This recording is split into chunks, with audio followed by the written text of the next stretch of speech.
Hello, this is Practice B, Regrouping Addition, Answers. We've already done one together, so I'm moving on to two. The first thing we're going to do is we're going to put our HTO so we know which place value we're working with. We always start with our ones. 7 plus 7 equals 14. The number 14 has 4 ones, and it has a set of 10, so I have to bump it up, and there's my set of 10. Now, I need to add that set of 10 first, so that way I don't forget to add it into my other sets of 10. So I have 1 plus 4 equals 5. 5 plus 3 equals 8 sets of 10. Now that I'm done with my tens, I move on to my hundreds. My hundreds.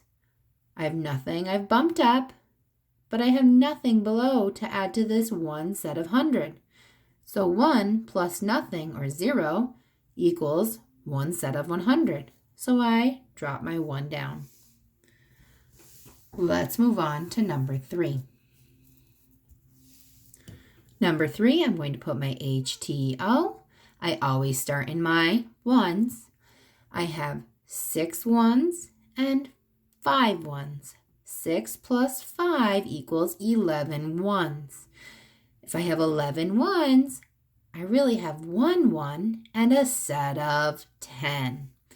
So if I have a set of 10, I have to bump it up and move my set of 10 into its family of 10s. So now that I have my 10 up here, I have 1 plus 3 equals 4, and 4 plus 3 more equals 7 sets of 10. I'm done with my tens, so I move to my hundreds.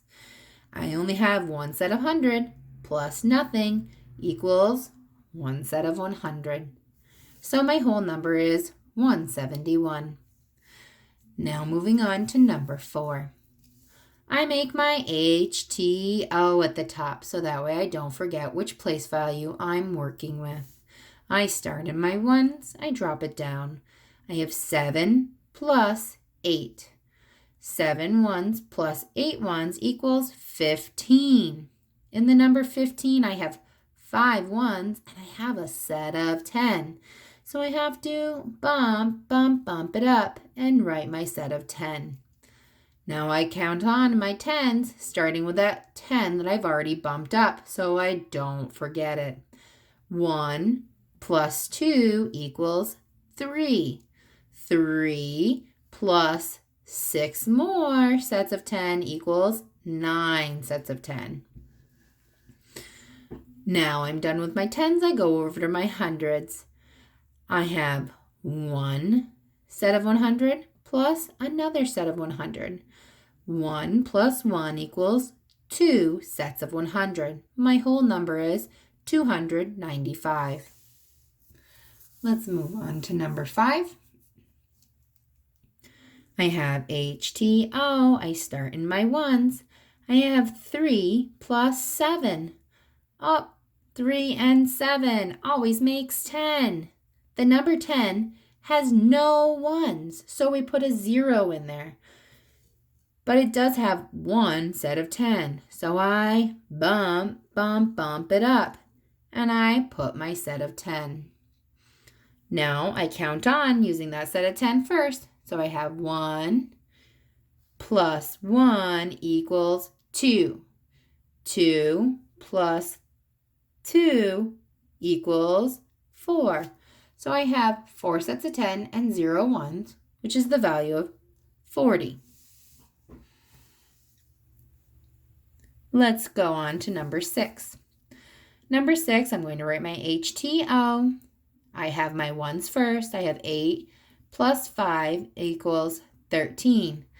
I leave my 3 ones down below, and I bump it up, my set of 10. Now, on this set of 10, I added 1 plus 6 equals 7. 7 plus 1 equals 8. My whole number is 83. Number 7. I make my HTO. I start in my ones. I have 9 ones plus 4 more. 9 plus 4 equals 13. I leave my 3 ones in the ones column, and I have a set of 10. So I bump it up, and I push my set of 10s to the 10s. Now I have 1 plus 1 equals 2. 2 plus 7 more equals 9. 9 sets of 10. I have 93 is my answer. Number 8. I write my HTO, and I start in my ones. I have 7 ones plus 5 ones. 7 plus 5 equals 12. 12 has 2 ones and a set of 10. So I have to bump it up. Now, I add the set of 10 first so I don't forget it. 1 plus 7 equals 8. 8 plus 1 more equals 9. So my answer is 92. Let's move on to our word problem. The first thing we do with a word problem is we read it.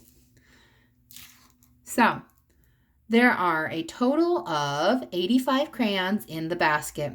There are 47 regular crayons and the rest are twistables. How many twistables are in the basket? Now this one's a little bit different than what we've done in the past. This one's asking for a total right off. So, if it's asking for a total right off, total's another name or another word for whole. So that one might have been a little bit tricky. But it's another name or word for whole. So the total number up here, I would say, is the whole. And they're giving me 47 regular crayons that they know of. And they said the rest are twistables. So I would underline the total of 85 crayons. I'd underline 47 regular.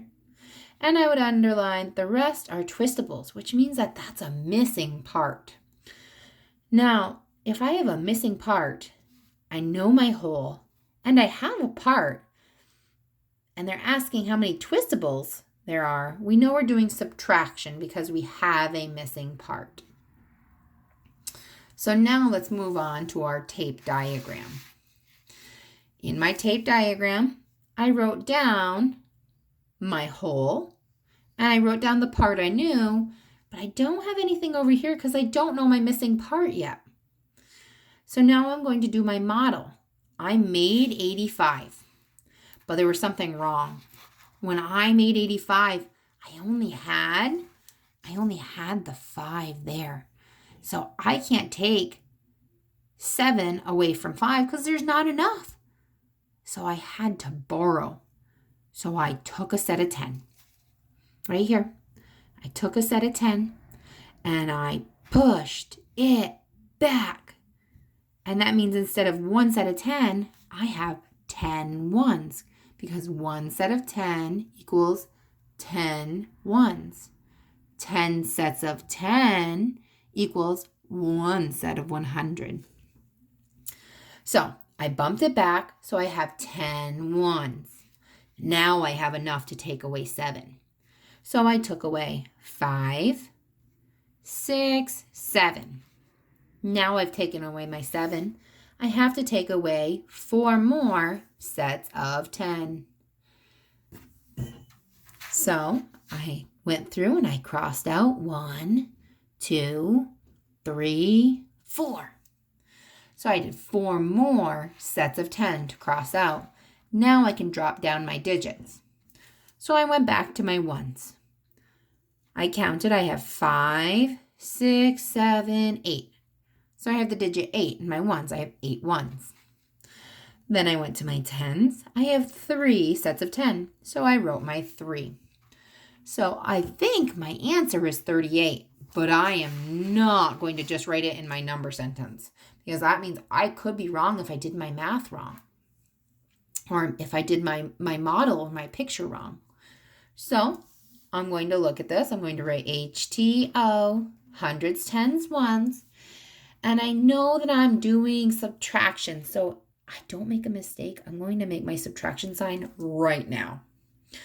I also know I have a whole, and anytime we're doing subtraction, we need the whole number on the top of the problem. My whole number is 85.